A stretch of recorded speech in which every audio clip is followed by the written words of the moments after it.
Feeding I would say जो breast milk है it is a liquid gold I would say. Breast milk is the first vaccine itself.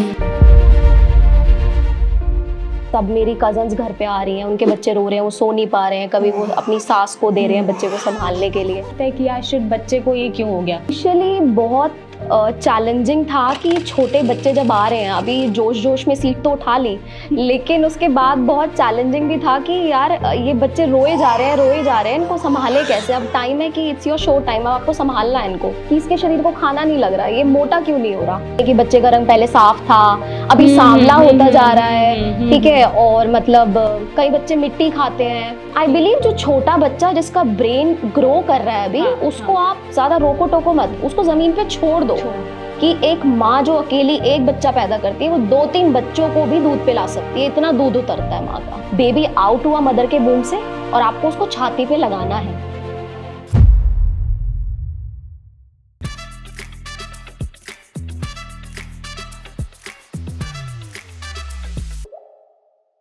Hello everyone, welcome to another episode of podcast with doctor Megha Chaturvedi. आज हमारे साथ जो guest हैं वो बहुत ही special हैं, क्योंकि वो एमडी पीडियाट्रिक्स भी हैं, बट साथ ही साथ मेरी स्पेशल और सबसे खूबसूरत दोस्त है. और ये दोस्ती तब से चली आ रही है जब से हमें शायद पीरियड्स भी नहीं आए थे.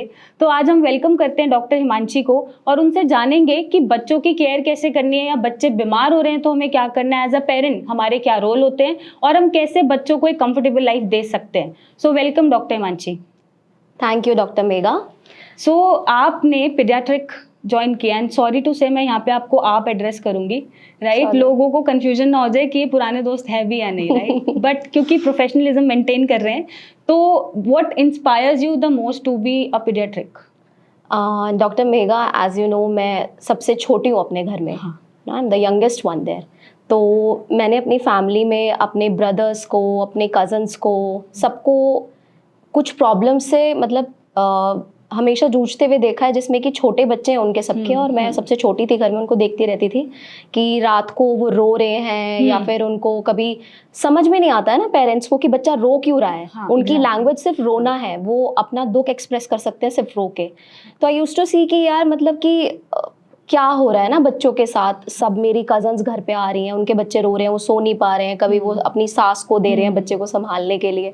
तो ये इंस्पिरेशन मेरे दिमाग में आया है कि एटलीस्ट अगर ये बच्चों का रोना समझ पाऊँ मैं किसी तरीके से. और मैंने एग्जाम दिया, और जैसे ही मुझे पीडियाट्रिक्स की सीट मिली, जब मैंने देखा सीट अलॉट होने के बाद, तो आई वॉज द वन कि अब मुझे कुछ और वेट करने की जरूरत नहीं है, I should join this seat as soon as possible. तो बच्चे जैसे डेली बेसिस पे आप देखते हो, ओपीडी में पेशेंट आ रहे हैं, बच्चे आ रहे हैं, तो सबसे ज़्यादा आपको क्या मतलब उनकी तरफ अट्रैक्ट करता है या पसंद आता है देखना, या कभी ऐसा भी लगता है कि यार शिट बच्चे को ये क्यों हो गया, नहीं होना चाहिए था, ऐसा कोई इमोशन आता है? इनिशियली बहुत चैलेंजिंग था कि छोटे बच्चे जब आ रहे हैं, अभी जोश जोश में सीट तो उठा ली, लेकिन उसके बाद बहुत चैलेंजिंग भी था कि यार ये बच्चे रोए जा रहे हैं, इनको संभाले कैसे. अब टाइम है कि इट्स योर शो टाइम, अब आपको संभालना है इनको. तो इनिशियली लगता था, to be very honest, but अब उस चीज़ की आदत हो गई है बाय द टाइम. तो अब समझ में आता है कि बच्चे को पेट में दर्द हो रहा है, वो इसलिए रो रहा है, बच्चे को कोई और परेशानी हो रही है, आँख में दर्द है, सर में दर्द है, वो समझ में आता है.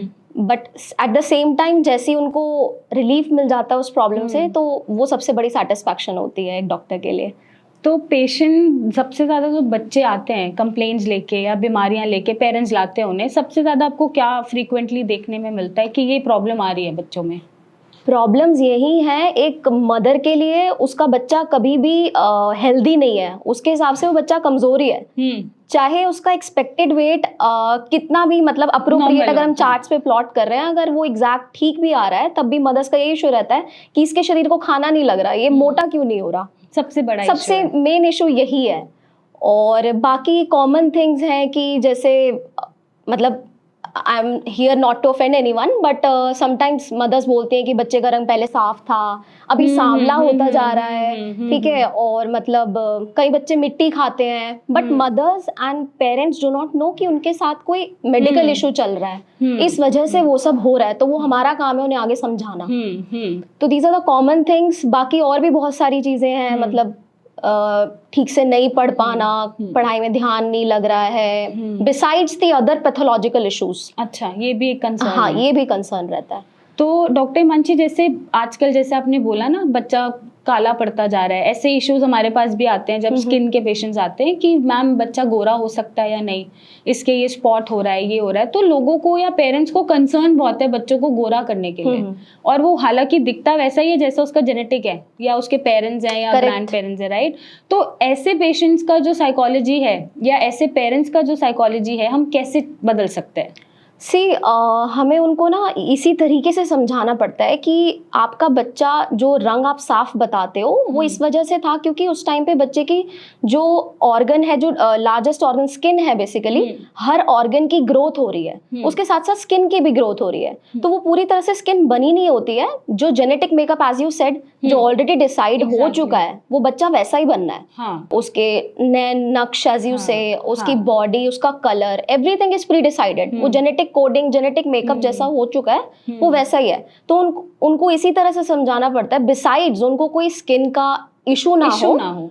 Otherwise we have to just counsel the patients कि माता जी ऐसा नहीं है, ये टाइम के साथ हम भी ऐसे ही थे, हम पैदा हर बच्चा ही साफ रंग के साथ होता है, गोरा हुआ था, लाल लाल हुआ था, but as the skin grows, उनकी जनरेशन, जो सेल्स की जनरेशन है वो होती है, देन उसके बाद डिसाइड होता है कलर। यस। तो बच्चे आजकल बहुत बीमार पड़ जाते हैं, जैसे है ना, थोड़े थोड़े दिनों में कफ, कोल्ड या लूज मोशन लग गया या फीवर आ गया। तो ये जो इम्यूनिटी का इशू आ रहा है आजकल, वो किस वजह से आ रहा है? आई थिंक सबसे बड़ा जो प्रॉब्लम है वो आज की डेट में है कि हम ओवर कंसर्न हैं अपने सराउंडिंग्स की सफाई को लेके। वो ये लिखी हुई भी बात है कि मतलब आप ओवर जब आप साफ रखने लगोगे तो वो ऑर्गेनिजम्स को आप साफ कर रहे हो सरफेस से, ना, राइट।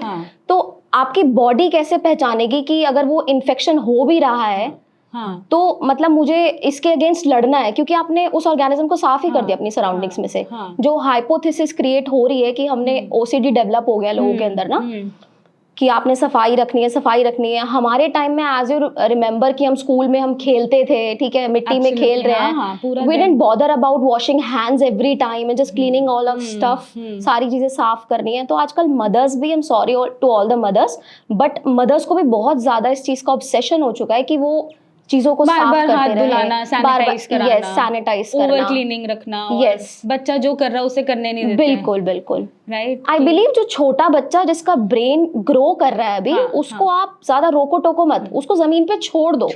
उसके हाथों में आप लोग मिटन्स पहना रहे हो, प्लीज मम्मीज प्लीज आप मिटन्स मत पहनाओ, उसको अपनी हाथों को देखने दो कि उसकी उंगलियां ऐसी हैं। Let them put their hands in their mouths also. वो उनकी बॉडी के लिए, इम्यून सिस्टम के लिए it is good for them. And इसकी वजह से आई गेस लर्निंग भी स्लो हो रही है बच्चों की ना, क्योंकि एक्सप्लोर ही नहीं करते हैं। बिल्कुल, आप घर में ही हो और मतलब बाहर निकालना नहीं है, एक्सप्लोर करने नहीं देना, right, all the time on the iPad और yes on the TV, tablets, everything is. तो मुझे लगता है कि लर्निंग भी शायद जो डिले हो रही है बच्चों में आजकल, जैसे लेट वॉकिंग शुरू होती है या बोलना लेट शुरू करते हैं, मे बी हो सकता है रीजन क्योंकि वो एक्सप्लोर ही नहीं कर रहे हैं कुछ भी। Yes, at some point of medical issues की वजह से ये दिक्कतें आती हैं, बट हाँ कुछ परसेंटेज ये भी है कि हाँ the social media and everything is putting an impact. तो सबसे इम्पोर्टेंट रोल जब बच्चा पैदा हुआ है, तो ब्रेस्ट फीडिंग के बारे में आपका क्या ओपिनियन है कि कितना इम्पोर्टेंट रोल प्ले करती है? See breast feeding, I would say जो ब्रेस्ट मिल्क है it is a liquid gold, I would say. Breast milk is the first vaccine itself. सबसे पहली वैक्सीन बच्चे के लिए माँ का दूध ही है। जो ब्रेस्ट फीडिंग जो बच्चे नहीं करते हैं, मतलब कि जो फॉर्मूला फीड्स पे हैं या मदर फीड पे नहीं है, उनमें मतलब वो वाला आप देखोगे कि लेवल ए की कुछ स्टडीज भी हुई हुई हैं। लेवल ए स्टडीज आर दोस्त की जो एक बहुत अच्छे लेवल की स्टडी होती है। जैसे कि उन बच्चों में IQs भी बहुत कम रह जाता है जो बच्चे फॉर्मूला फेड बेबीज हैं। ब्रेस्ट फीडिंग कराने के साथ साथ उसमें क्या है कि आपके सारे जितने भी नर्व ग्रोथ फैक्टर्स हैं, आपकी गट को मैच्योर करने के लिए जो फैक्टर्स हैं, बच्चे को मलेरिया ना हो वो भी बचाने के लिए पाबा के नाम से एक फैक्टर है। तो there are lot of things जो अकेला ब्रेस्ट मिल्क ही दे रहा है आपको। तो ऐसा भी कोई रूल है कि कितनी एज तक ब्रेस्ट फीड कराना है, या 1 साल के बाद भी करा सकते हैं, या 6 मंथ्स ही कराना है? सी WHO रिकमेंड्स कि exclusive breast feeding for 6 months, जिसका मतलब है कि आपने बच्चे को सिर्फ 6 महीने तक माँ का दूध देना है। उसके अलावा पानी, sips of water is also not allowed. It is like that कि आपने सिर्फ माँ का दूध देना है, क्योंकि वो इनफ है। एग्जैक्टली। बट लोग जैसे घरों में चलता है, कोई छठी का सेरेमनी हो रहा है 6 days बाद, शहद चटा दिया, ये जस्ट या इंट्रोड्यूसिंग, गुट्टी पिला दी, है ना, तो ये सब दिस इज करना नॉट चाहिए? Not recommended. वही मैं बता रही हूँ आपको कि breast milk itself is sufficient for the child, the infant. लेकिन अब लोग सोचते हैं कि इसको चटा दो, और उसके पीछे अपने मिथ्स होते हैं, Myths चीजें होते हैं। होती हैं, लेकिन वो उस चीज की अज्ञानता है लोगों में कि आप ये नहीं समझ पा रहे हो कि भी उस बच्चे का जो गट है वो मैच्योर हो रहा है, अभी हुआ नहीं है। एग्जैक्टली। अभी उसको टेस्ट नहीं पता है किसी चीज का। अगर आप सोचो उसको दाल चटा दी खाते हुए, उसको हलवा खिला दिया, आप उसका नुकसान कर रहे हो खीर उल्टा। चटा दिया, खीर शहद चटा चटा दी कि दिया। कोई बात नहीं, हमारे पास सारा दिन इसी तरह के पेशेंट्स आते हैं। अच्छा। अरे जी बस थोड़ा सा चटा दिया था, मतलब हाँ, they don't know about it. But breast feed भी आप चटा सकते हो, आप ब्रेस्ट फीड मिल्क क्यों नहीं चटा रहे हो? हाँ, तो मतलब आप डांटते हो पेशेंट को ऐसे कुछ स्टूपिडिटी लेके डांटना आते तो हैं वही है कि जब वो नहीं मानते, वो बताते भी नहीं है जल्दी से कि हाँ। इशू क्या चल रहा है। हाँ, वो तो बच्चे को 2 महीने के बच्चे को दस्त हो रहे हैं। हाँ। क्यों हो रहे हैं? क्योंकि वो क्या है ना, वो सोचते हैं, वही मैंने जैसे भी आपको पहले बोला कि माँ को ये लगता है बच्चे का पेट नहीं भर रहा है, उसको तो खाना नहीं लग रहा है। माँ को ये लगता है कि उसका दूध सफिशिएंट नहीं है, तो इसीलिए वो क्या करती है, गाय का दूध गर्म किया, वो डाल के बॉटल में दे दिया। हाँ, बहुत Right? बहुत कॉमन प्रैक्टिस बहुत कॉमन प्रैक्टिस है कि इसका पेट नहीं भरता जी, इसीलिए हम गाय का दूध भी दूध साथ इतना साथ, आता नहीं है हमारा। दूध इतना उतरता नहीं है। भाई मैं आपको mothers, mommies, dadis, it's my request, मैं आपको बताना चाहती हूँ कि एक माँ जो अकेली एक बच्चा पैदा करती है, वो 2-3 बच्चों को भी दूध पिला सकती है, इतना दूध उतरता है माँ का। इट इज, ये कुदरत ने ऐसा बनाया है। एग्जैक्टली। Right? मतलब बच्चा हुआ है तो दूध तो उतरेगा। हाँ बिल्कुल। But I have seen many people, doctor Mansi, जो फीमेल्स ये बोलती है हमारा तो दूध ही नहीं उतरा, आया ही नहीं, तो ऐसा पॉसिबल शायद नो, मुझे इट तो इज नहीं नॉट लगता। पॉसिबल। देखो ये सारी एक हार्मोनल साइकिल है। हाँ। प्रोलैक्टिन एंड ऑक्सीटोसिन, ये 2 हॉर्मोन्स हैं। आपकी एक ग्रंथि होती है ब्रेन में, पिट्यूटरी, एंटीरियर पिट्यूटरी से निकलता है आपका प्रोलैक्टिन, और पोस्टीरियर से ऑक्सीटोसिन, राइट। तो इन दोनों ही हॉर्मोन्स का जैसे ही बच्चा पैदा होता है तभी काम, जैसे ही मदर अपने बच्चे को, वैसे हम बोलते हैं कि with in 1 hour, golden hour जिसको बोलते हैं, बेबी आउट हुआ मदर के वूम से, और आपको उसको छाती पे लगाना है। वो किस लिए? ताकि उसकी ब्रेस्ट फीडिंग साइकिल शुरू हो जाए, हॉर्मोन्स का काम स्टार्ट हो जाए। बच्चे को सेंसरी स्टिमुलस मिलता है मदर के निप्पल पे सक करते ही, प्रोलैक्टिन पिट्यूटरी के पास मैसेज जाता है कि प्रोलैक्टिन सीक्रेट होना स्टार्ट हो गया। देन ऑक्सीटोसिन जो है वो उस निप्पल में से दूध को बाहर निकालेगा। ऑक्सीटोसिन का ये काम है।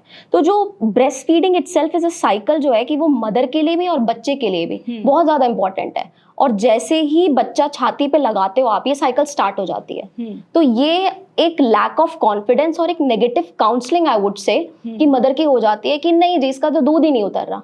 आपको एक मदर के अंदर कॉन्फिडेंस भरना पड़ेगा, क्योंकि जो ऑक्सीटोसिन है, अब हम बात करें कि स्ट्रेस की, कि जो स्ट्रेस अगर मदर ले रही है, ऑक्सीटोसिन नहीं रिलीज होगा। अगर वो अपने बच्चे को प्यार से देख रही है, उसके बारे में प्यार से सोच रही है, oxytocin will start doing it's work. तो ये इंटरकनेक्ट प्ले है दोनों का, कि ऐसा नहीं हो सकता कि दूध उतर नहीं रहा है। इवन हम ये बोलते हैं कि जो मदर्स बोल देते हैं कि हमने तो बस 1 महीना या 15 दिन दूध पिलाया था, उसके बाद दूध उतर ही नहीं रहा है। Even we trial that at that time also, हम दोबारा से ट्रायल करके देखते हैं, जो कि थोड़ा मुश्किल हो जाता है बाद में करना, कि आप दोबारा से इनिशिएट करो उस साइकिल को। तो ये क्या एक मिथ है कि दूध पिलाने से ब्रेस्ट हमारे खराब हो जाएंगे, सैगी हो जाएंगे, लूज हो जाएंगे, इसलिए नहीं उतर रहा, या पेन से वो डर जाते हैं, या वो पिलाना ही नहीं चाहते हैं, ऐसा भी कुछ हो सकता है? मेनली क्या है कि ब्रेस्ट सैगिंग का ब्रेस्ट फीडिंग से कोई लेना देना नहीं है। Exactly. Yes, because you know why, क्या होता है कि आपको प्रेगनेंसी स्टार्ट हुई है, इंडियन सिनेरियोज के अंदर ये बहुत कॉमन है कि वी ओवर ईट। लेडीज जो है प्री प्रेगनेंसी जो उनका वेट रहता है, अगर वो लीन आपके जैसे हैं, ठीक है, तो उनको बाद में वेट शेड करने में बहुत आसानी होगी। लेकिन अगर आप पहले से ओबीस हो, सॉरी टू से दैट, अगर आपका पहले से BMI ओवरवेट और ओबीस की तरफ जा रहा है, और अगर आपका ब्रा साइज पहले से ही ज्यादा था, बड़ा था, तो आप उस चीज को ब्रेस्ट फीड पे नहीं डाल सकते बाद में। Exactly. It is an interplay again. हाँ, तो ऐसा नहीं हो सकता कि दूध उतरे ही ना? नो, ऐसा नहीं हो सकता। तो और ये एस्केप है खुद को शायद गिल्ट फ्री करने के लिए? प्रॉबेबली जैसे कि आजकल का मॉड वर्ल्ड है तो women might be like, but let me tell you, ladies, all of you, breastfeeding से ही पोस्ट प्रेगनेंसी वेट लॉस भी होता है. एग्जैक्टली ये बहुत लोगों को नहीं पता है. It is written in the books, in the standard books also, कि अगर आप मेनली क्या है, आप अपने बच्चे को दूध पिला रहे हो, उसको कैलोरीज दे रहे हो और अपनी कैलोरीज घटा रहे हो. अगर आप 6 महीने तक बच्चे को एक्सक्लूसिवली ब्रेस्ट फेड कर रहे हो तो आपका वेट बहुत आसानी से लूज हो जाएगा. 90% तक आपका वेट लूज हो जाएगा. मेरा प्री पार्टम वाला. हाँ 3 मंथ्स में ही हो गया था. हाँ, तो after that it's up to you कि आप 6 महीने के बाद पिलाना चाहते हो as per child requirement. Yes, आपका वेट लूज हो रहा है यार, why won't you do that? या बट साल तक पिलाओ. हाँ कभी भी पिलाओ. जैसे पर्सनली मैं बोलूँ तो मेरे बेटे ने खुद 2.5 साल तक दूध पिया है. सी राइट तो मेरा मन भी नहीं करता था, ऐसा नहीं था मुझे वेट लॉस करना था, बट वो बहुत ऑब्सेस था और मेरा भी मन नहीं करता था कि मैं छुड़ा दूं कि इसको दिक्कत होगी, रोएगा, या इमोशनल कनेक्ट ज्यादा था उसका भी या मेरा भी. बट एनीवे छुड़ाना पड़ा क्योंकि अब ज्यादा हो रहा था. राइट तो वो कॉम्प्लिकेशंस फिर खुद के लिए क्रिएट हो रहे थे, जैसे निपल्स पे कट लग जाना या नॉट्स बन जाना. वो खुद को परेशानी हो रही थी तो छुड़ाना पड़ा. Yes that's what. अगर आपको प्रॉब्लम हो रही है तब आप छुड़वा दो, अदरवाइज. एग्जैक्टली. तो कुछ ये भी होता है कि ब्रेस्ट फीडिंग पे ही बच्चा रहता है तो खाना नहीं खाता है, ऐसा कुछ होता है? ब्रेस्ट फीडिंग पे 6 मंथ्स के बाद आपको कॉम्प्लीमेंट्री फीडिंग स्टार्ट करनी होती है बच्चे की ना. आपको उसके टेस्ट बड्स को डेवलप करना होता है.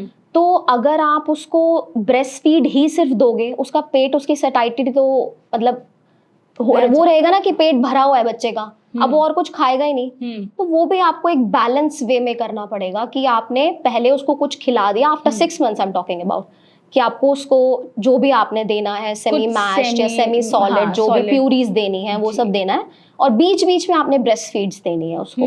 नॉट लाइक कि आपने पहले उसका पेट भर दिया देन आप कंप्लेंट कर रहे हो कि वो बच्चा कुछ खा नहीं रहा है. एग्जैक्टली. आजकल के बच्चों में डॉक्टर मानसी जैसे मैंने देखा है कि लैक्टोज इंटॉलरेंस भी बहुत बढ़ रहा है. Right. है ना. तो या तो अर्ली एजेस पे गाय का दूध लगा देते हैं, भैंस का दूध लगा देते हैं. धीरे धीरे वो गट को इरिटेट करके शायद डिस्टर्बेंसेस क्रिएट करता है. तो what is the right age to introduce some other milk other than breast milk? See, after 6 months only, I would say. 6 months तो आपने एक्सक्लूसिवली ब्रेस्ट फीड ही करना है बच्चे को. उसके बाद आप, हाँ, बट ये है कि आप उसको यू शुड लिमिट इट. अगर आप काउ मिल्क दे रहे हो या फिर बफेलो मिल्क दे रहे हो, goat milk is not advisable, क्योंकि वो इन द लॉन्ग रन वो आईडीएस, आयरन डेफिशिएंसी, एनीमियास करा सकता है, आगे बोनी डिसऑर्डर्स करा सकता है, जो भी बच्चे एक्सक्लूसिवली गोट मिल्क पे होते हैं. और बहुत सारे लोग होते हैं ऐसे जो सिर्फ गोट का दूध देते हैं. तो यू कैन फीड कि आप काउ का भी दे सकते हो, बफेलो दे सकते हो. So it's up to you, means I would say. और बच्चे का गट संभालना चाहिए, राइट? नहीं संभाल रहा है तो मत दो. यस, है ना. डिपेंड्स कि देखो वो एक एलर्जीज होती हैं, काउ मिल्क प्रोटीन एलर्जी होती है, तो वो सिनेरियोज अलग है. We are talking in general. अगर किसी बच्चे को दूध से लैक्टोज इंटॉलरेंस जो है प्राइमरी, तो प्राइमरी लैक्टोज इंटॉलरेंस हो गया जो बच्चे को माँ के दूध से ही परेशानी है, but it is very rare, it is not there. तो जो सेकेंडरी लैक्टोज इंटॉलरेंसेस हैं वो होती ही फॉल्टी फीडिंग की वजह से है. कि आप क्या कर रहे हो, आपने आधा लीटर दूध लिया गाय का, उसके अंदर 2 लीटर पानी मिला दिया या 1 लीटर पानी मिला दिया. कैलोरी डेफिसिट तो वहीं रह गया ना. आप दे क्या रहे हो बच्चे को, पानी दे रहे हो ना. तो that starts to create the issues. उसके बाद प्रॉब्लम स्टार्ट होती है. तो क्या सही तरीका क्या है दूध देने का? दूध जो आपने गाय का अगर दूध लिया उसको बॉईल करो अच्छे से to prevent the bovine infections. उसको बॉईल करके, और प्लास्टिक की बॉटल्स प्लीज ना यूज करें, आई वुड सजेस्ट. सबसे बड़ी दिक्कत ये है कि हम प्लास्टिक बॉटल्स के अंदर गरम गरम दूध डालते हैं.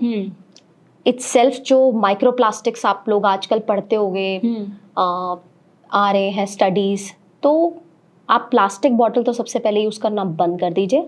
ग्लास बॉटल या फिर कटोरी चम्मच. See, I am sorry mothers, but हम अपना लेबर कम करने के लिए बच्चे को बॉटल मुंह में लगा देते हैं. हाँ. कि आप इधर उधर काम कर रहे हो, इजी है, इजी पीजी, डाला और दे दिया बच्चे को.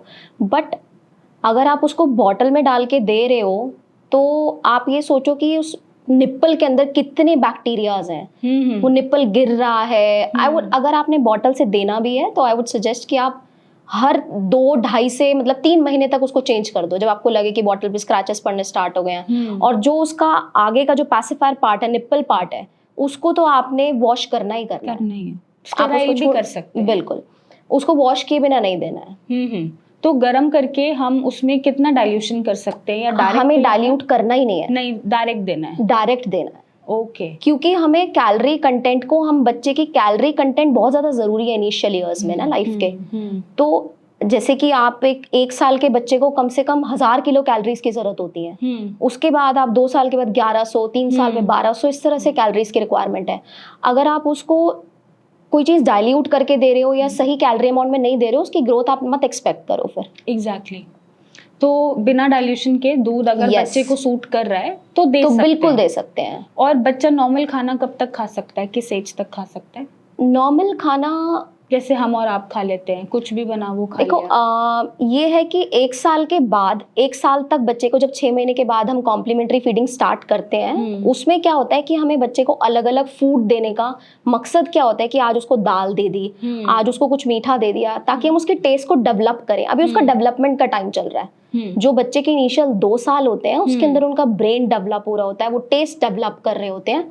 तो उस टाइम तक आप उसको अलग अलग टेस्ट से यू हैव टू, मतलब उनको what do you call that, recognise करवाओ आप उनको कि इस चीज का ये टेस्ट है, इस चीज का ये टेस्ट है। उसके बाद आप जब बच्चा और 1.5 साल का, 2 साल का होने लगे, तब उसके साथ में आप प्लेट लगाओ। एग्जैक्टली। अपने साथ बिठाओ, उसकी प्लेट लगाओ, और उसको आप ये मत सोचो कि गंदा हो रहा है ये क्या हो रहा है, उसको छोड़ दो। Let him splash his hands, late his, मतलब उसको अपना मुंह गंदा करने दो, कपड़े गंदे करने दो, कोई दिक्कत नहीं है। But he learn, he appreciate what he is doing. तो वो ब्रेन डेवलपमेंट के लिए बहुत जरूरी है, उसकी कॉग्निशन के लिए बहुत ज्यादा जरूरी है। ऑल्सो कॉन्फिडेंस भी आता है। Yes. तो ये जरूरी भी है, बट आजकल पेरेंट्स को ज्यादा शायद लर्निंग की जरूरत है बच्चों से। Yes, I would say that. मतलब ये प्रॉब्लम्स ज्यादा आती हैं अर्बन पॉपुलेशन में, I would say, I'm sorry to say that, but जो रूरल पॉपुलेशन है या सब अर्बन एरियाज हैं, उनको एक चीज होती है, आपको कुछ नहीं पता तो आप सामने वाले की सुनोगे। अगर आपको थोड़ा बहुत कुछ पता है तो आप ये सोचोगे मुझे सब कुछ पता है।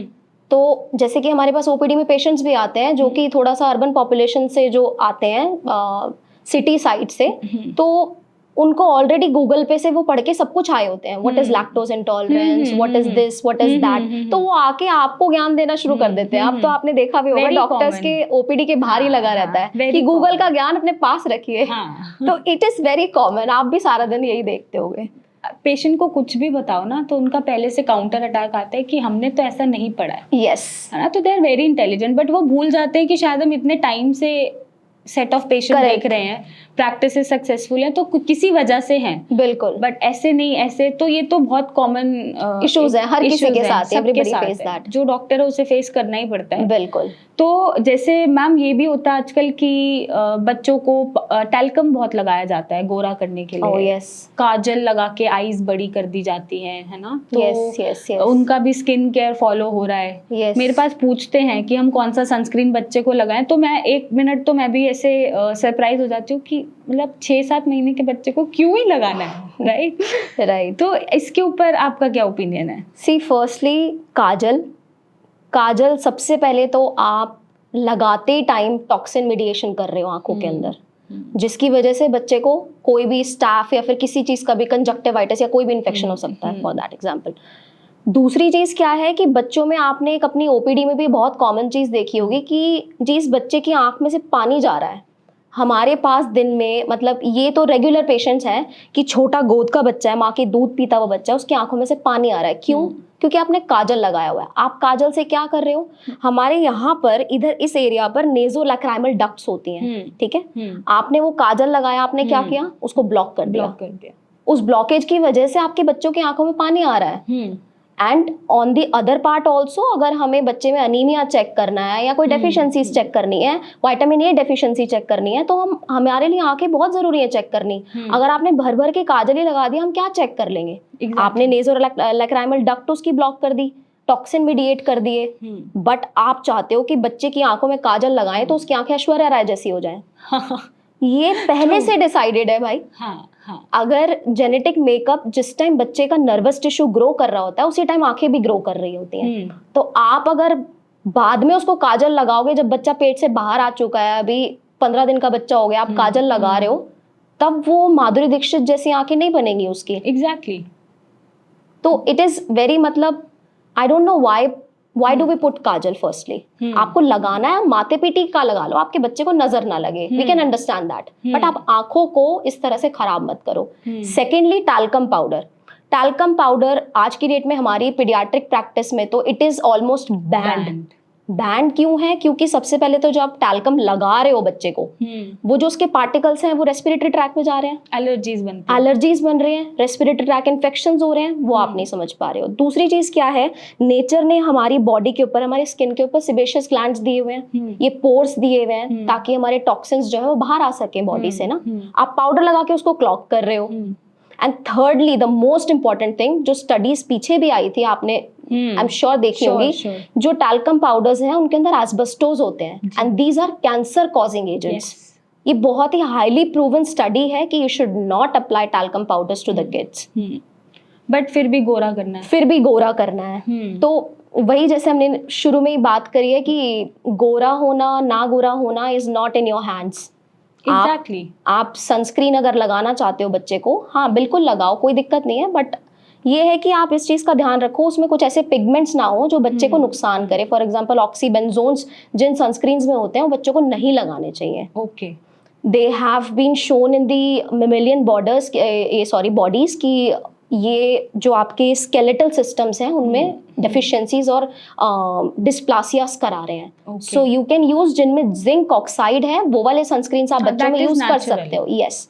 तो बाकी किस एज तक हम शुरू कर सकते हैं? यू कैन स्टार्ट इट, मतलब आपका वैसे तो घर के अंदर भी जो लाइट्स हैं वो भी एमिट कर रही हैं रेडिएशंस, तो घर के अंदर भी आप आफ्टर 6 months ही वांट टू अप्लाई, क्योंकि ज्यादातर 6 महीने तक का बच्चा आपकी गोद में ही होता है. एग्जैक्टली. है ना. तो बाकी आप 6 months के बाद देयर इज नो सच, मतलब कुछ ऐसा लिटरेचर नहीं कहता कि आपने कब से स्टार्ट करना है, to be very honest. Okay. बाकी जैसे आप सन में जा रहे हो, बच्चा स्विमिंग करना स्टार्ट कर रहा है, तब आप उसको सनस्क्रीन लगाओ. यस. तो जो इनिशियल 1 year होता है बच्चे का, तो उसमें कौन से हमारे विटामिन्स बहुत इंपॉर्टेंट रोल प्ले करते हैं जो हमें देने चाहिए? See, vitamin D is the main vitamin we have to give. Vitamin D3 जो है वो, क्योंकि आप किसी भी इंडियन का करा के देख लो, मेरा भी करा के देख लो, वो भी कम मिलेगा. तो vitamin D3 first year of life में is very very important. WHO recommend करता है कि आप बच्चे के जन्म से लेके 1 साल तक उसको विटामिन D3 की ड्रॉप्स देनी ही देनी है आपने. Every day 400 international units every day. आप उसको मिस नहीं कर सकते हो. और अगर अदर विटामिन्स की बात की जाए तो आपने, अगर बच्चा डेफिशिएंट लग रहा है इनिशियल ईयर्स में, जैसे कि अगर आपको ओपीडी में एकदम से साइंस दिखने लग जाते हैं, ज़ेरोसिस जैसे विटामिन A डेफिशिएंसी के साइंस दिखने शुरू हो जाते हैं, then you have to treat the patient. उसके बाद आपका टाइम निकल गया, उससे पहले उसका what do you call that, therapeutically देने के लिए. तो 1 साल तक आपने विटामिन D3 देना ही देना है. बिसाइड्स अगर आपको उसके अलावा कोई डेफिशिएंसी लगती है तो आप multivitamin drops you can add. Okay. तो विटामिन डी का ऐसा क्या इंपॉर्टेंट रोल है जो पेरेंट्स मिस कर जाते हैं during this crucial year? Vitamin D की डेफिशिएंसी होने से बोन में डिसऑर्डर्स हो जाते हैं, इनको हम रिकेट्स के नाम से भी जानते हैं, है ना. तो क्योंकि अभी धूप का एक्सपोजर नहीं है, सब इंडोर्स रहते हैं, सब फ्लैट्स के अंदर रहते हैं, हमें धूप मिल नहीं रही है, क्योंकि विटामिन D3 का कन्वर्जन के लिए हमें स्किन चाहिए. जब उस पर धूप पड़ेगी स्किन पे, then it will convert to the digestible form and the activated form. तो उसकी वजह से क्या होता है, हमारी ओपीडी में कॉमनली डेली हर बच्चा, आप ये लगा लो, जिसको अगर उल्टी दस्त हो रहे हैं उसको रिकेट्स तो है ही है. अच्छा. विटामिन डी आप इररिस्पेक्टिव आप उसके लेवल्स कराओ चाहे मत करवाओ, मतलब आई वुड से कि आप 1000-1200 रुपए वेस्ट भी क्यों कर रहे हो जब आपको पता ही है कि वो कम आना ही आना है. It will be in the deficient level only. Indians में तो ये बहुत कॉमन है. तो आप कुछ ना सोचते हुए आप उसको विटामिन D3 ऐड करते हो, ताकि रिकेट्स में जैसे कि मेनली आपको साइंस मिलते हैं, फ्रंटल बॉसिंग, ठीक है, कॉस्टोकॉन्ट्रल जंक्शंस पे रोजरीज बन जाती हैं, बोनी डिफॉर्मिटीज बन जाती हैं, ठीक है. तो इट इज लाइक दैट. हाँ, बट कुछ पेरेंट्स होते हैं ना कि डॉक्टर ने बोला तो था डिस्चार्ज के टाइम, बट हमने दिया नहीं. हाँ, दैट इज समथिंग, हमने धूप दिखा दिया. तो उनके लिए क्या मैसेज है? उनके लिए ये मैसेज है कि या तो वो डॉक्टर के पार्ट पे कुछ गलती रही है, ठीक है, कि उन्होंने ढंग से काउंसिल नहीं किया पेशेंट को. आप जब भी एक पेशेंट को अपने हॉस्पिटल से डिस्चार्ज कर रहे हो, it is your utter duty, it is your prime duty to explain patient के अटेंडेंट्स को, उसके मदर फादर को, कि आपने किस तरह से क्या करना है. अगर आप कहीं ना कहीं ये हमारे पार्ट पे भी लैग है कि हम उस तरह की काउंसलिंग नहीं कर पा रहे हैं, आई वुड से। या वैसा इम्पैक्ट नहीं दे पा रहे, वैसा इम्पैक्ट नहीं दे पा रहे हैं, क्योंकि अगर आपके पास बहुत सारी ओपीडी में पेशेंट्स आ रहे हैं, जैसे गवर्नमेंट सेटअप्स में आप देखते होगे इतना मरीज है कि आप एक एक पेशेंट को अच्छे से एक्सप्लेन नहीं कर सकते हैं, तो there are separate units for that, there are separate people sitting and explaining and counselling, there are counselling rooms जो एक्सप्लेन कर रहे हैं कि आपने बच्चे की रेगुलर हेल्थ चेकअप के लिए आना है हर 15 दिन पे, इसकी लेंथ मेजरमेंट के लिए, इसके वेट मेजरमेंट के लिए, and there are people who are concerned, but जो नहीं है those are, I am sorry but those are neglected child, कि पेरेंट्स नहीं ध्यान दे रहे हैं। वो क्यों? वो क्योंकि 4-4 5-5 बच्चे हैं घर में, पॉवर्टी है, किस किस पे ध्यान देंगे।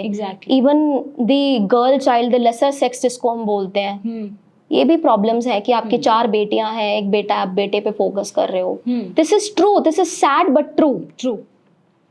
सो अभी मैम जैसे ऑटिज्म के केसेस भी बहुत देख पा रहे हैं हम, है ना। जब हम किड थे तो हमें नहीं समझ में आता था ऑटिस्टिक चाइल्ड क्या हो सकता है, या हमने रेयरली कोई अपने क्लास में ऐसा कोई बच्चा देखा होगा, या हमने अपने जो भी ग्रुप था उसमें देखा होगा, बट आजकल लाइक वेरी कॉमन। तो ये क्यों बढ़ता जा रहा है? Autism and ADHD, these are 2 things जिसका कॉम्बिनेशन आपको आजकल हर तीसरे बच्चे में मिलने वाला है, because of these tablets, this technological era, this everything is creating the fuss everywhere. आप एक छोटे से बच्चे के हाथ में, बच्चा फीड कर रहा है माँ की गोद में और वो फोन भी देख रहा है साथ साथ, how do you justify this यार? I don't know. मतलब आप फोन दिखा रहे हो बच्चे को, उसके बाद वो बच्चा बड़ा हो रहा है, मदर अपना काम कर रही है किचन में, इधर उधर कुछ कर रही है, बच्चे के हाथ में फोन है, वो आपसे बात करने में इंटरेस्टेड नहीं है, कोई घर में आया है इंटरेस्टेड नहीं है, वो अपने कमरे में जाके या तो टीवी देख रहा है या फोन चला रहा है। आप इतना अच्छा स्क्रॉल नहीं करोगे जितना एक 1.5 साल का बच्चा स्क्रॉल करेगा।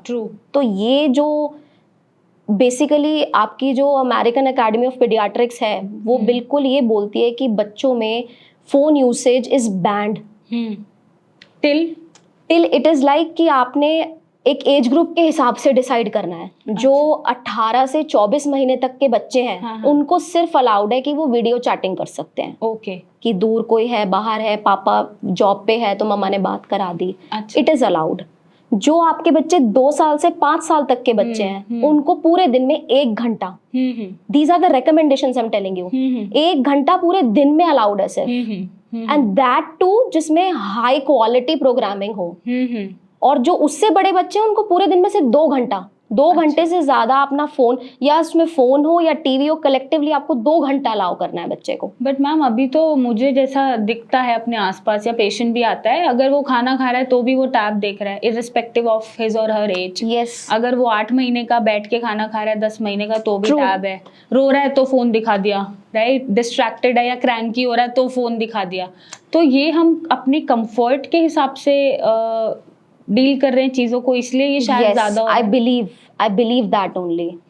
यू अभी आपने जैसे बोला ना डॉक्टर मेघा कि अभी ऑटिज्म और ADHD क्यों बढ़ रहा है, दीज आर द थिंग्स जो साइकेट्रिक साइकोलॉजिकल इश्यूज बच्चों के अंदर लेकर आ रही हैं। आपने काफी सारी एम्स की और RML की वीडियोस देखे होंगे जिनमें बच्चे नींद में भी दे आर स्क्रोलिंग।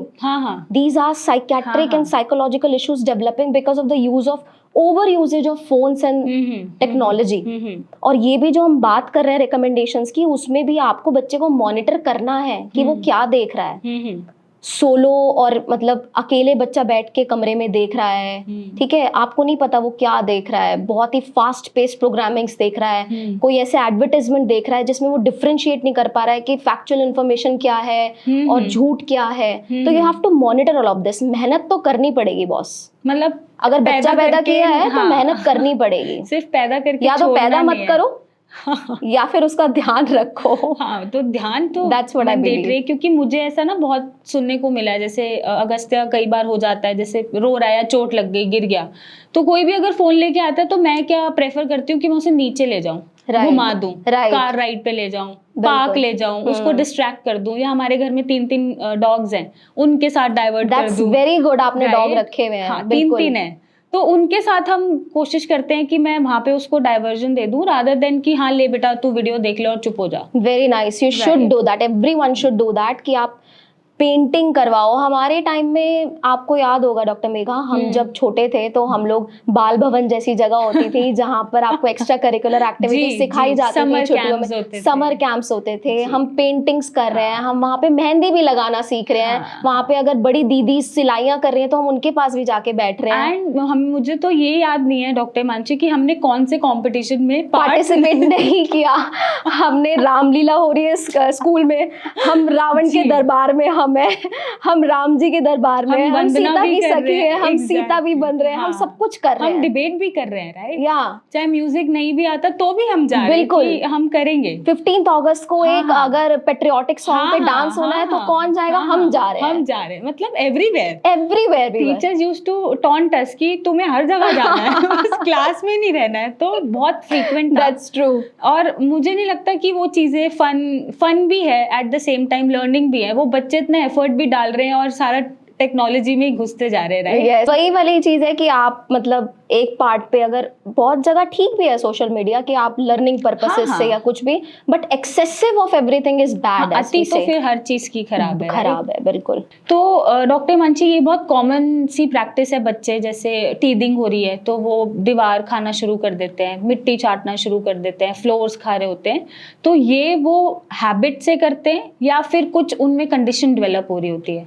ये जो टीदिंग के टाइम पे हो रहा है, बेसिकली ये टीदिंग की वजह से नहीं हो रहा है। ये प्रॉब्लम है आयरन डेफिशिएंसी एनीमिया की, जो बच्चे मिट्टी खा रहे हैं। आपको तुरंत ऐसे बच्चों का CBC कंप्लीट ब्लड काउंट कराना चाहिए। और आपको डेफिनेटली, वैसे तो आप रिपोर्ट्स भी ना करा, आपको देख के समझ में आ जाएगा क्लिनिकली भी कि उनके अंदर एनीमिया डेवलप हो रहा है, इसलिए वो बच्चे मिट्टी खा रहे हैं। और मिट्टी खाने की वजह से वहां पर जो है फिर वर्म्स इन्फेस्टेशंस भी हो रही हैं। उसके लिए आपको उसको डीवॉर्म भी करना पड़ेगा। तो ये सारी चीजें साथ साथ चलती हैं। हमें लगता है कि अरे हमने भी खाई थी, ये भी खा रहा है, कोई दिक्कत नहीं है। कई बच्चे बर्फ खा रहे होते हैं निकाल के फ्रिज में से ना। तो this is also a sign of anaemia only. हम सबसे पहले ये पूछते हैं मिट्टी तो नहीं खाता ये? It's very common practice.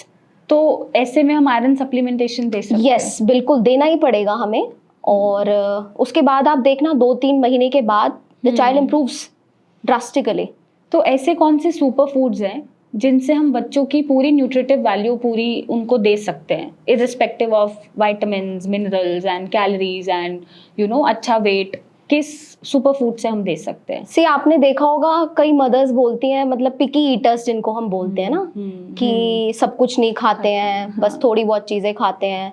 और फिर मदर्स क्या करती हैं ऑन द अदर पार्ट कि उसके पीछे पीछे प्लेट लेके घूमती रहती हैं, पीछे पीछे, अरे बेटा खा ले, तूने कुछ खाया नहीं है। You are forcing the child and you are creating a negative impression about the food कि मुझे तो अब ये बिल्कुल नहीं खाना, इसको ले जाओ।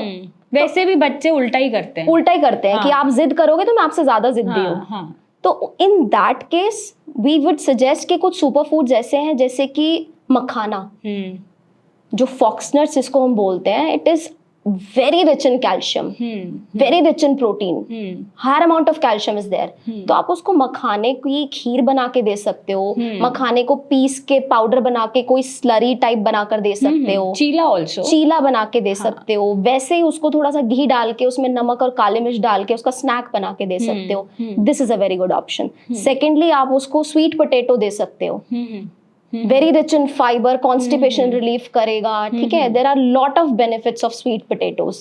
तो आप उसके कबाब्स बना सकते हो, अगर उसको अलग अलग शेप्स में। There are many things you can do with that. और आप बहुत सारी चीजें हैं, जैसे कि अगर आपका बच्चा गुड़ के चावल नहीं खा पा रहा है तो एक मिकी माउस का प्लेट ले आए, उसमें लगा के दे दिया, उसका चीला बना के दे दिया। उसका इंटरेस्ट बनाना है। मुझे लगता है कि फीड को कभी फोर्स नहीं करना चाहिए। Yes, true, right. नहीं भी खा रहा तो छोड़ दो, बिल्कुल, फॉर सम डेज छोड़ दो। यस, और उसका इंटरेस्ट डेवलप करो, आप उसके साथ खाओ, उसे दिखाओ, फायदे बताओ। अगर स्टोरी सुना सकते हो तो स्टोरी सुनाओ, फिर वो खुद से ट्राई करेगा एंड यस, होपफुली वो लेगा, राइट? यस। सो मैम, ये जितनी भी प्रॉब्लम्स हैं जो फेस करते हैं ड्यूरिंग पेरेंटिंग, ऐसे में फैमिली मेंबर्स का क्या सपोर्ट रहता है?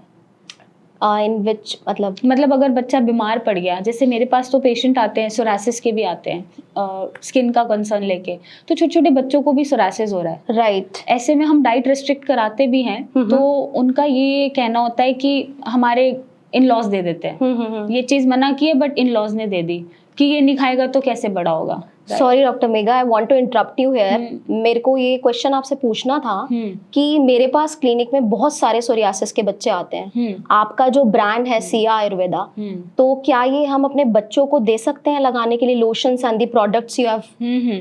एब्सोल्युटली मैम, एब्सोल्युटली, क्योंकि इनमें पैराबेन, सल्फेट, स्टेरॉइड कुछ भी नहीं है। Oh great. And they are all herbal, right? सारे इंग्रेडिएंट्स आप अगर पढ़ोगे भी तो सारे हर्बल ही मिलेंगे। ऐसा कोई इंग्रेडिएंट यूज नहीं करा जो बच्चों की स्किन को भी डैमेज कर सकता है। Oh that's great. बहुत इश्यूज हैं आजकल बच्चों में डर्मा के, सो डेफिनेटली आपके प्रोडक्ट्स मैं उनको दूंगी। Absolutely, absolutely. एंड मैम, ये जो सपोर्ट है फैमिली का, वो कैसे मिल सकता है? Support I think in a positive counselling way, means जैसे हम एक पेशेंट को, अगर आप बाहर भी डॉक्टर्स के पास भी, काउंसलर के पास भी लाके काउंसलिंग करवाना चाहते हो, वो कुछ नहीं, वो मतलब कुछ बहुत अलग से, मतलब कुछ अलग से नहीं करा जाता है, उसमें भी तरीका ही बताया जाता है आपको। वो आपको समझा के भेजते हैं कि आपने आप बच्चे को, जैसे आप कुछ भी, आपको ऑब्वियसली एंगर इश्यूज होते हैं कई पेरेंट्स में, किसी तरह से फ्रस्ट्रेट हैं या कुछ हैं, तो अपना गुस्सा बच्चों पे निकाल देते हैं, जिसकी वजह से बैटर बेबी सिंड्रोम और ये सब चीजें हो जाती हैं। तो आपको थोड़ा सा काम रह के पॉजिटिव एटीट्यूड में, क्योंकि बच्चा है, उसका ब्रेन डेवलप कर रहा है, उसको समझने में आपकी सपोर्ट की जरूरत है, उसको पॉजिटिव वे में समझाओ। ये नहीं कि अगर वो अंगूठा चूस रहा है तो उसमें मिर्ची लगा दी, this is a negative way. True. तो उसके लिए आप क्या कर सकते हो, अंगूठे पे एक कीड़ा बना दिया पेन से, rather than putting the, so that makes a difference ना, कि आपने किस तरीके से नेगेटिव इम्पैक्ट डाला है और एक क्या पॉजिटिव इम्पैक्ट डाला है। एग्जैक्टली। तो that makes a difference। तो स्टे पॉजिटिव, और जो आप सिखाओगे, जैसे संस्कार आप दोगे बच्चों को, वैसे ही वो सीखेंगे। बचपन से जो देखते रहेंगे घर में, अगर आप भी शाम को पूरा ग्लास भर के चाय पियोगे तो बच्चा भी बड़ा होकर चाय पिएगा शाम को। अगर आप उसकी जगह हल्दी का दूध पियोगे तो बच्चा भी हल्दी का दूध ही पिएगा। True enough, right. क्योंकि ये प्रैक्टिस मैंने देखी है, अपने घर में ही देखी है, क्योंकि इट्स अ जॉइंट फैमिली, तो बहुत सारे मेंबर्स हैं, right?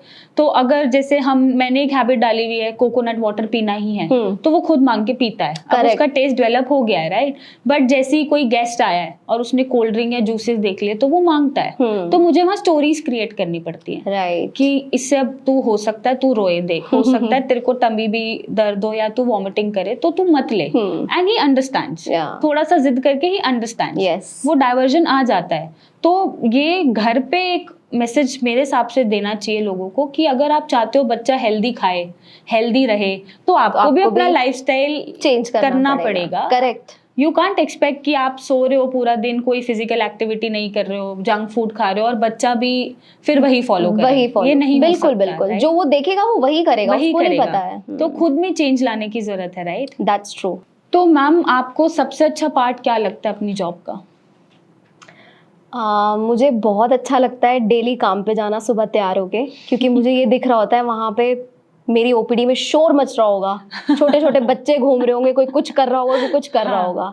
Usually as a doctor, you also, आप ये डेली फेस करते हो कि मतलब ठीक है हमारा काम है, सब कुछ है, बट एट दी, मतलब सारा दिन आप सोचने के बाद, अरे यार ये करना है, वो करना है, ये है, बट बच्चे आपको सारा दिन चीयरफुल रखते हैं, है ना? वो कभी कुछ कर रहे हैं, कभी कुछ कर रहे हैं। इवन आप किसी सैड मूड में भी हो तो भी वो कुछ ऐसी उल्टी सीधी हरकतें, फनी हरकतें करेंगे कि आपका मूड फ्रेश हो जाता है। आप किसी स्ट्रेस में हो, तो ये पार्ट मुझे सबसे अच्छा लगता है कि अगर आप उनको बोलोगे यहाँ चेयर पे बैठना है, तो चेयर पे नहीं बैठेंगे, वो टेबल पे बैठेंगे। तो आप ये सोचोगे आप इस पे गुस्सा तो करोगे नहीं ना, क्योंकि उसको पता ही नहीं है, उसको जो करना है उसको करना है। वो कहते हैं ना, बाल हट। तो दिस इज द थिंग, वो जो छोटी छोटी क्यूट चीजें हैं, वो आपको रिफ्रेश रखती है सारा दिन। तो ऐसा कोई केस अभी तक आया है जिससे आपको थोड़ा इमोशनल कनेक्ट फील हुआ हो, या लगा हो कि शिट यार ये नहीं होना चाहिए था, ऐसा कुछ? एक न्यूबॉर्न था हमारे पास NICU में। वो बच्चा, उसके फेफड़ों में पानी चला गया था, जिसको हम गंदा पानी बोलते हैं, मेकोनियम स्टेन लाइकर जिसको बोलते हैं। उसके फेफड़ों में वो पानी चला गया, और उसके बाद हमने उसको सब कुछ ट्राई किया। मतलब मैंने अपने हाथों से उसको सर्फैक्टेंट दिया। सर्फैक्टेंट एक ऐसा दवाई, आप समझ लो, दवाई नहीं, वैसे तो वो नॉर्मली हमारे लंग्स के अंदर प्रेजेंट होता है, जिसकी वजह से सरफेस टेंशन कम होता है लंग्स के अंदर, कि आप सांस ले पाते हो। तो जब वो मेकोनियम बच्चे के फेफड़ों में चला जाता है, तो उसकी वजह से क्या होता है, वो सर्फैक्टेंट सारा निकलना शुरू हो जाता है। तो एक तरह से वो फेफड़े हैं भी और नहीं भी, नहीं आप ये भी। कह सकते हो। तो मैंने उसको अपने हाथों से सरफैक्टेंट दिया भी था, और अगले दिन जब हमने उसका एक्सरे करवाया, एक्सरे में इम्प्रूवमेंट भी थी, but after some time, after few hours, the child unfortunately expired. Okay. And that made me so emotional, क्योंकि जब आपके पास काफ़ी सारी टीम होती है डॉक्टर्स की, काफ़ी सारे डॉक्टर्स होते हो आप एक टीम में, लेकिन आप अपने हाथ से जब कोई काम कर लेते हो और आप एक्सपेक्ट करते हो कि हे भगवान ये बच्चा ठीक हो जाए, ये इतनी अपनी लाइफ से लड़ रहा है, इतना कुछ, इतने टाइम उसने निकाल दिया, शुरू के 3-4 दिन निकाल दिए, तो that was a big thing for us. But unfortunately जब वो एक्सपायर हुआ, was so sad, I cried even. मतलब लगता है कि हाँ, इतनी मेहनत करने के बाद वो बच्चा अपनी जिंदगी से ऐसे लड़ने की कोशिश कर रहा है, फिर भी वो नहीं बच पाया। तो there is something who sitting up there and deciding what we have to do. Yes, absolutely. तो कभी अपने आप को फिर ऐसे में आप चीयर अप कैसे करते हो कि फिर नेक्स्ट डे फिर बच्चे देखने हैं? हाँ, वो भी एक बात है कि डेली, वैसे तो मैं डेली सुबह उठ के पूजा करती हूँ और मैं भगवान से यही बोलती हूँ कि आज मुझसे जो हो वो अच्छा हो, किसी का बुरा ना हो। That's what I pray for, besides that और कुछ नहीं। तो यही होता है कि कोई दिन आपका बेकार होता है, कोई दिन बहुत अच्छा भी होता है कि आपने एक पेशेंट को ऐसी दिक्कत को ठीक कर दिया कि उसके पेरेंट्स आपके पैरों में पड़ने के लिए तैयार हो जाते हैं कि आपने हमारा बच्चा, हम नहीं है कुछ करने वाले, there is a god sitting, वो भगवान है करने वाला, जो आपको एक बीच में जरिया बना के वो काम करवा रहा है। That's what I believe. We are तो doing our job, we are doing our jobs. तो किसी दिन ऐसा होता है, तो किसी दिन बहुत अच्छा भी लगता है कि कोई ऐसी बीमारी, हमारे पास काफी पेशेंट्स आते हैं वहां पर, जैसे कि वो सब अर्बन एरिया है, तो वहां पर स्नेक बाइट के पेशेंट्स आते हैं, बहुत पेशेंट्स आते हैं, कोबरा बाइट्स के, क्रेट बाइट्स के, पर वो ठीक होते हैं। और वो मतलब जो पेरेंट्स उम्मीद छोड़ चुके होते हैं कि अरे बच्चा तो गया हमारा, अब कुछ नहीं है, तो नीला पड़ गया, और जब वो 2 दिन के बाद बच्चा खुद से खाना खा रहा होता है, तो वो चीज़ एक बहुत बड़ी अचीवमेंट लगती है अपने आप में कि आपने किसी के घर के मतलब बच्चे को, जो अभी यूथ है, ठीक है, उसको बचा लिया, क्योंकि बच्चे ही फ्यूचर है घर का ना, right? So that gives you a very strength, what should I से, या स्ट्रेंथ। राइट। तो मैम, जितने भी पेरेंट्स हैं जो शायद गलतियां कर रहे हैं और शायद ये वीडियो देख के, हमारा शो देख के नहीं करेंगे, और बच्चे को कॉन्फिडेंस वाला जो भी देंगे, संस्कार देंगे, अच्छे देंगे, उसे कॉन्फिडेंट बनाएंगे, रादर देन गोदी में लिए लिए घूमेंगे और बच्चों को एक्सप्लोर करने देंगे, उनको आप क्या मैसेज दोगे? मैं ये बोलना चाहूँगी कि over thinking is very bad for आपकी हेल्थ के लिए भी और बच्चे की हेल्थ के लिए भी। आप जियो और जीने दो। कुदरत ने शरीर ऐसा बनाया है, दिमाग इतना इंटरेस्टिंग ऑर्गन है कि उसको पता है कि उसने किस तरह से क्या करना है, तो आप उसको फंक्शन करने का मौका दो। और सेकंड पार्ट ये है कि इस चीज़ का कि अगर आप अपनी किसी फ्रस्ट्रेशन की वजह से आप वो बच्चे को बड़े होने का, मैच्योर होने का मौका नहीं दे पा रहे हो, तो प्लीज़ ऐसा मत करो। हर किसी की लाइफ के सर्कमस्टांसेस अलग होते हैं। I believe in destiny also, हर किसी की डेस्टिनी अलग होती है। तो आप बच्चा अगर पैदा हुआ है तो बहुत ज़्यादा ये मत सोचो कि हमने इसको बिल्कुल ही ऐसा बना देना है कि ऐसा कोई भी ना हो, उसको एवरेज ही रहने दो, चलेगा। बट उस पर इतना प्रेशर मत डालो कि जैसे आजकल सुसाइडल टेंडेंसीज इतनी बढ़ रही हैं कि वो चीज़ बच्चे का मेंटली इतना ज़्यादा वो टॉर्चर्ड हो जाए। बच्चे को अपना दोस्त बना के रखो, आई वुड से। बच्चा बड़ा हो रहा है, उसको ऐसी एक फ्रीडम दो आप कि वो आपसे हर बात शेयर कर सके, आई वुड से, कि एनीथिंग, वेदर कि आज मुझे पापा ड्रिंक करने का मन कर रहा है तो वो पापा को बोले, रादर देन 4 गलत not that I am saying कि 18 साल से 21 साल से पहले आप ड्रिंक करो प्लीज। ठीक है, वो मेंशन करना जरूरी है। वो मेंशन करना जरूरी है। कभी 12 साल का बच्चा बोले वो मैडम तो ये बोल रही थी तो वो एज भी जरूरी है, that age bar is important. और मेरा सिर्फ इस बात से कहने का ये मतलब है कि आप एक बच्चे को अपना दोस्त बना के रखो, ताकि उसको आगे किसी की भी, ठीक है फ्रेंड्स होना बहुत अच्छी बात है, बट उसको किसी तीसरे इंसान को ढूंढने की जरूरत ना पड़े कि मैं अपना मन हल्का किससे करूं। क्योंकि there are at the times we see, अभी एरा जो आगे आगे आ रहा है, इसमें साइकेट्रिक इलनेसेस बहुत बढ़ने वाली हैं, बढ़ रही हैं, बढ़ने वाली हैं। ट्रू, क्योंकि time has changed. Very Weather much has changed. हाँ, हाँ. Everything और has ऐसे changed. फ्रेंड्स मिलेंगे या नहीं ये भी नहीं पता. Yes, that's true. So to all the parents out there, हम यही सजेस्ट करेंगे कि प्लीज़ आप बच्चों को एक्सप्लोर करने दो, उनका ध्यान रखो, बट इतना मत उनके पीछे पड़े रहो कि वो शायद अपना माइंड डेवलप ना कर पाए या ऐसी कोई चीज़ कर लें जो उनके लिए हार्मफुल हो जाए. आई एम श्योर कि आज आपने डॉक्टर हिमांशी को सुना और शायद कुछ ग्रैस्प किया और शायद कुछ चेंज आप अपने अंदर लाएंगे, तो खुद में चेंज लाना ज़रूरी है और जितने भी मिथ्स हैं वो आपके दूर हो गए हैं. फिर मिलेंगे नेक्स्ट एपिसोड में जिसमें हम बहुत सारी इंटरेस्टिंग बातें करेंगे. And thank you doctor Himanshi for coming, Thank you, Dr. Giving Megha. Us valuable time. और आप 4 घंटे आज ट्रैवल करके आए हो. सो सॉरी, मुझे नहीं पता था हम इतने साल बाद ऐसे मिलेंगे. नहीं नहीं, मैं अपने दोस्त से मिलने के लिए आई थी. इट्स जस्ट दैट ठीक है, एक चैट ठीक हो है, गया और एक कुछ चैट नहीं. हो गया, मेरे काम भी लिए हो भी गया. ये बहुत अच्छा सेशन रहा और मुझे बहुत अच्छा लगा. आप इतने अच्छे से इतनी मेहनत कर रहे हो और मैं चाहती हूँ कि आप लाइफ में इतनी तरक्की करो. This is from coming from my heart, seriously. No same here. जैसे हमने सोचा था बहुत कुछ ना. Yes. 11 12 and we used to study Yes. Bio. हम Yes. साथ में ये करेंगे वो करेंगे ये करेंगे बट वैसा कुछ भी नहीं हुआ. हाँ. डेस्टिनी कोई बात नहीं, works. it's destiny, yeah. Destiny works and I hope हम अब जब दोबारा मिले तो ऐसे ना मिले, बिल्कुल. कंप्लीट चिल मोड में और स्कूल टाइम वाले मोड में ही मिले. Definitely. Right. So thank you all of you and thank you very much ma'am. Thank you so much, Megha, for Thank having you. me here. It was lovely to. Till then, take care, be smart and healthy, and love yourself. Thank you.